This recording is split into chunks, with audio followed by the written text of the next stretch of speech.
शादी सिर्फ दो लोगों का मिलन नहीं होती, ये दो परिवारों की सोच, समझ और संवेदनाओं की परीक्षा होती है। ये कहानी है कपिल की, जो हर आम बेटे की तरह अपने माँ बाप की पसंद से शादी करता है और सोचता है सब कुछ वैसे ही चलेगा जैसे अब तक चलता आया था। लेकिन वक्त ने उसे वो दिखाया जो शायद किसी ने सिखाया नहीं था। एक तरफ वो माँ बाप थे जिनके लिए बहू सिर्फ जिम्मेदारियों का नाम थी, और दूसरी तरफ थी आरती, एक बहू जिसने घर को अपनाने की पूरी कोशिश की।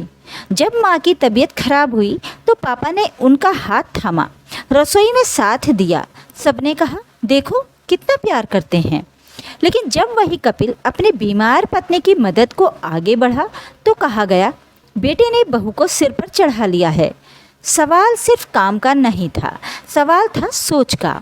और उस दिन कपिल ने जवाब दे दिया, ये मेरी जीवन साथी है, मैं इसे अकेला नहीं छोड़ सकता। कभी कभी एक सही फैसले से रिश्ते नहीं, घर बदल जाते हैं। कपिल ने ऑफिस से आकर घर में प्रवेश किया ही था कि अचानक उसके पापा विनोद जी की आवाज़ उसके कानों में पड़ी। कपिल की माँ, जरा इधर रसोई में आना तो, जरा ये सब्जी चक्कर बताओ तो कैसी बनी है। ये सुनकर उसके पैर अपने आप ही दरवाजे पर ठिठक गए।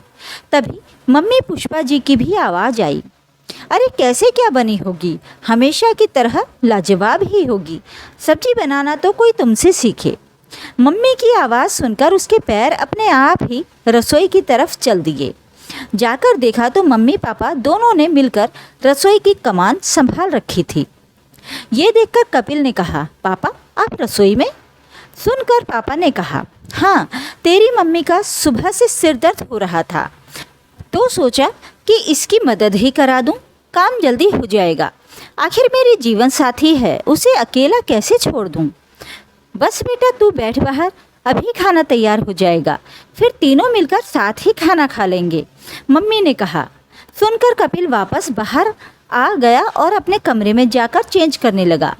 चेंज करते समय भी उसके दिमाग में कई बातें चल रही थीं, पर उसने कुछ नहीं कहा, चुपचाप चेंज कर बाहर आ गया। तब तक मम्मी पापा भी आ चुके थे। तीनों ने मिलकर खाना खाया। तब कपिल ने देखा कि कैसे पापा मनुहार कर मम्मी को भी खाना खिला रहे हैं। अरे क्या एक रोटी खाकर ही उठ रही हो, थोड़ा ढंग से खा लो, दवाई भी तो लेनी है। अजी खा तो चुकी हूँ, इससे ज़्यादा नहीं खाया जाएगा मुझसे, तुम्हें पता है ना तबीयत ठीक नहीं है। मम्मी मना करते हुए बोली, हाँ पता है, पर अगर खाना ढंग से नहीं खाओगी तो दवाई असर कैसे करेगी। कहकर पापा ने एक रोटी मम्मी की थाली में रख दी और दोनों खाना खाते समय आपस में बातें कर रहे थे। लेकिन कपिल ने एक शब्द नहीं कहा, चुपचाप खाना खाया और अपनी थाली रसोई में जाकर धोकर रख कर आ गया और अपने कमरे में आकर लेट गया। ये देखकर पुष्पा जी ने कहा, लगता है आज कपिल बहुत ज़्यादा ही थक गया है, तभी कुछ बोल नहीं रहा। अरे थक जाता है, ऑफिस में कितना काम रहता है, ऊपर से कितनी टेंशन है उसे, विनोद जी ने कहा।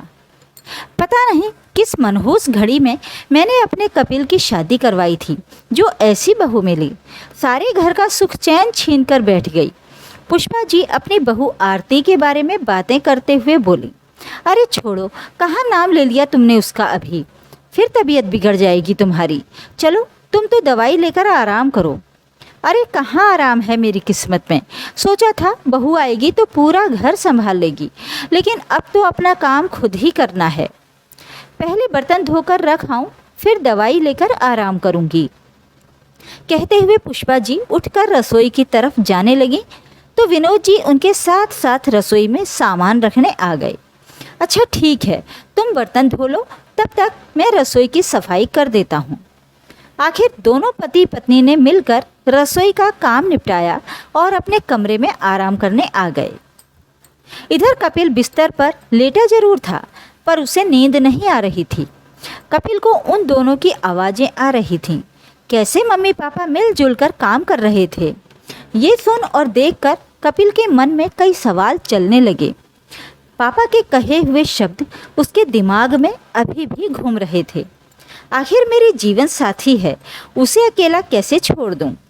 अभी 5 महीने पहले ही तो उसकी शादी आरती के साथ हुई थी। उसकी अरेंज मैरिज थी। मम्मी पापा ने अपनी पसंद से उसकी शादी करवाई थी और दोनों ही इससे बहुत खुश थे। आरती भी पढ़ी लिखी और पारिवारिक लड़की थी। आते ही उसने घर की पूरी जिम्मेदारी उठा ली थी। लेकिन अब धीरे धीरे मम्मी पापा छोटी छोटी बातों पर नाराज होने लगे थे। एक दिन उन्होंने कपिल को अपने कमरे में बुलाकर कहा, बेटा तेरी शादी हो गई है, थोड़ा सा बदलाव तो ला अपने अंदर। पत्नी के आने के बाद भी तुम अपने बर्तन खुद सिंक में रख कर आते हो। अभी सुबह मैंने देखा कि तुम अपना शर्ट खुद प्रेस कर रहे थे। बेटा इतना सिर मत चढ़ाओ उसे, अगर एक बार बहू सिर चढ़ गई ना तो फिर कंट्रोल में नहीं आने वाली। ये सुनकर कपिल ने कहा, पापा आरती को सुबह कितने काम होते हैं। उस समय वो आप दोनों का नाश्ता तैयार कर रही थी, इसलिए मैंने अपना शर्ट खुद प्रेस कर लिया। और फिर मैं पहले भी तो अपना ये सब काम करता था, तो फिर अब क्या हो गया। ये सुनकर पुष्पा जी अपना हाथ अपने सिर पर मारते हुए बोली, ऐसे तो कर लिया कंट्रोल इसने अपनी पत्नी को। अरे पहले की बात और थी।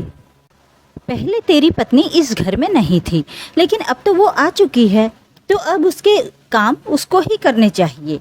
तेरा काम समय पर करना उसकी जिम्मेदारी है। आखिर पुष्पा जी की बात सुनकर कपिल कुछ नहीं बोला, लेकिन हाँ, दूसरे दिन से उसने अपने हर काम के लिए आरती को आवाज़ देना शुरू कर दिया, जिसे देखकर मम्मी पापा खुश थे। हालांकि आरती को ये बदलाव अजीब लगा था, पर उसने कुछ नहीं कहा। पर फिर भी मम्मी पापा आरती की छोटी छोटी बातों को पकड़ते थे। अब तो ये आलम हो गया था कि कई बार कपिल आरती को डांट भी देता था। लेकिन उस दिन आरती की तबीयत ज़्यादा खराब थी। रात भर वो चैन से सो भी नहीं पाई थी। इस कारण वो दवाई लेकर सोई थी। जैसे तैसे उसे सुबह 3 बजे के आसपास नींद आई थी, तो उसकी सुबह नींद नहीं खुली। उस दिन जब पुष्पा जी की नींद खुली तो कपिल ही रसोई में सुबह का नाश्ता तैयार कर रहा था। उसे रसोई में देखकर वो हैरान रह गई। पुष्पा जी को देखते ही कपिल बोला, अरे मम्मी आप उठ गई, चलो अच्छा है मैं चाय बना लेता हूँ, फिर हम लोग साथ में ही चाय पियेंगे। तू रसोई में क्या कर रहा है? पुष्पा जी ने पूछा। अरे मम्मी आरती की तबीयत खराब है, रात भर बुखार से तप रही थी। अभी सुबह 3 बजे ही दवाई लेकर सोई है, इसलिए उसकी नींद नहीं खुली, तो सोचा चलो आज चाय नाश्ता मैं ही तैयार कर देता हूँ। कहकर कपिल गैस पर चाय के लिए पानी चढ़ाने लगा। अगर बहू की तबीयत खराब थी तो मुझे बोल देता, मैं बना देती। पुष्पा जी ने कहा, अरे मम्मी तो क्या हो गया, आप तो बैठो, मैं चाय लेकर आता हूँ। कहकर कपिल ने पुष्पा जी को रसोई से बाहर भेज दिया। ये देखकर पुष्पा जी ज़्यादा नाराज हो गईं। इतनी क्या तबीयत खराब हो रही थी बहू की, जो उठकर खुद चाय भी नहीं बना सकी, पति को ही लगा दिया रसोई के काम पर। इधर जब विनोद जी ने देखा कि कपिल चाय बनाकर ले आया है, बस इसी बात को लेकर उन्होंने हंगामा कर दिया। उस समय तो जैसे तैसे कपिल उन्हें समझाकर ऑफिस रवाना हुआ था, लेकिन शाम तक जब आया तो देखा आरती के मम्मी पापा भी घर पर मौजूद थे। बात ज़रूरत से ज़्यादा बिगड़ चुकी थी। कपिल के मम्मी पापा समझने का नाम नहीं ले रहे थे। इधर आरती की तबीयत खराब थी।